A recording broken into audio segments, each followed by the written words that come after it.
Sziasztok, Viktória vagyok, 4 gyermekes anyuka és végzős orvostanhallgató a Semmelweis Egyetemen. Lehet, hogy néhányan már hallottátok vagy olvastátok a történetem egy-egy részét angolul, de még sosem volt olyan videó, amiben magyarul beszélek.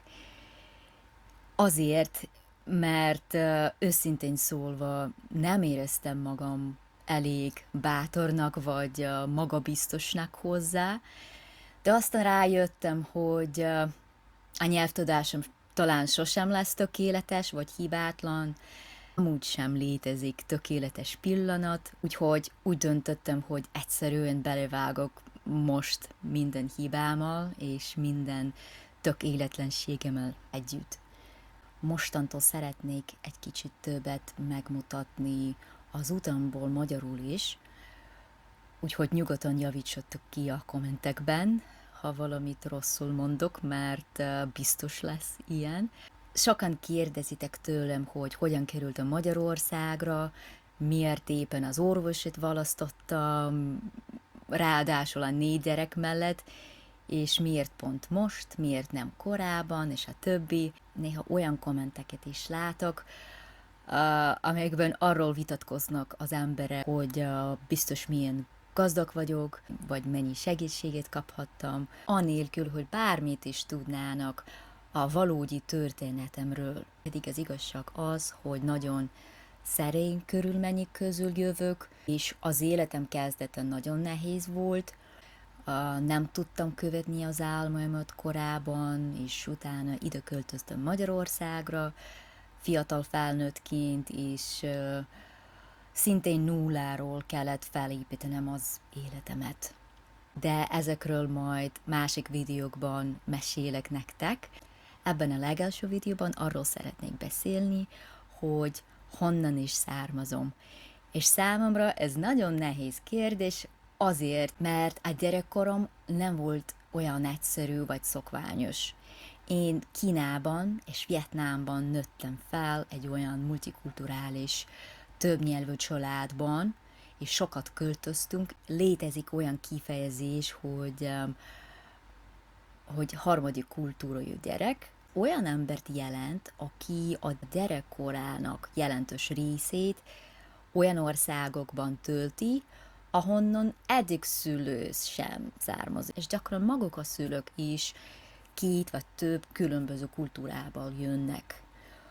Úgyhogy nagyon sok kultúra és nyelv formálja ezt a gyereket, olyan összetett identitása alakul ki, amely nagyon nehéz egyetlen helyhez vagy kultúrához kötni. Na, ez pontosan az én történetem. Eredetileg én a Szovjetunióban születtem, és az édesanyám nagyon fiatalon megözvegyült, amikor még pici baba voltam. Gyerekként úgy tudtam, hogy az édesapámat egy autó ütötte el, utána felnőttként már megtudtam, hogy sokkal sötétebb a hattére ennek a történetnek, és valójában nem egy baleset történt, annyit tudom. Az első pár évben az anyukám egyedül nevelt fel, ő egyébként matek tanár volt, és később megismerte a nevelő apámat, angol tanár, és aki félig brit és félig ír. Úgy angol lett a közös családi nyelvünk. Egy picit később költöztünk Kínába, mert a szülőm ott kaptak tanári állást, és eleinte azt hitték, hogy ez csuppan egy egyéves kaland lesz, de nem úgy alakult. Végül sok-sok éve éltünk ott, és igazából ott is nőttem fel. És éltünk Észak-Kínában, utána Sanghajban, utána Vietnámban, és később pedig ismét Kínában. Emiatt sokféle iskolába jártam, tanultam helyi kínai iskolákban, orosz nyelvű nemzetközi iskolákban. Olyan időszakok is voltak, amikor otthon tanultam a brit oktatási rendszer szerint. És úgy otthon több nyelv és kultúra vett körül az iskolában, egy teljesen más közeg fogadott, ami egyébként változott évről évre, mert ugye sokat költöztünk időközben. és ráadásul a szülőim barátai is világ minden tájáról érkező tanárok voltak, és ez volt az én kis világom. Ez volt természetes nekem, és ugye nem voltak gazdagok a szüleim, tanári fizetésből éltünk, olyan mindennapi életet, csak pont egy másik országban. Aztán fiatal felnőttként ide költöztem Magyarországra, és már hosszabb ide élek itt, mint korábban bárhol máshol a világon. Mégis mit válaszolok arra a kérdésre, hogy honnan származom? Mert papíron most magyar vagyok, a születési hely pedig Szovjetunió volt, ami nem is létezik. A nevelő apám félig brit, fél ír, és ugye ezek a kultúrák is voltak az életem része, és nyáron szoktam ott lenni a Nagy-Britániában, a nagyszüleimnél.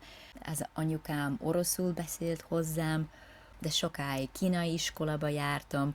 Azok a kultúrák, amelyek igazán formáltak, ennél sokan többen vannak, és nem tudnék egyszerűen kiválasztani köztük egyet, és azt mondani, hogy na, ez vagyok én.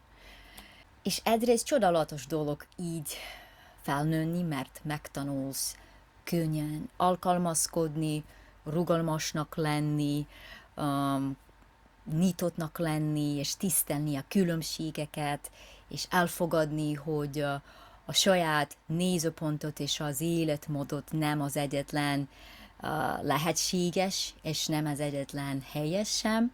Ennek az életformának megvannak az árny oldalai is, mert gyakran úgy érzed, hogy sehol sincs igazán mély gyökereit, és egyszerre tartozol sok helyhez és sok kultúrához, de mégis kívülállónak érzed magad mindenhol.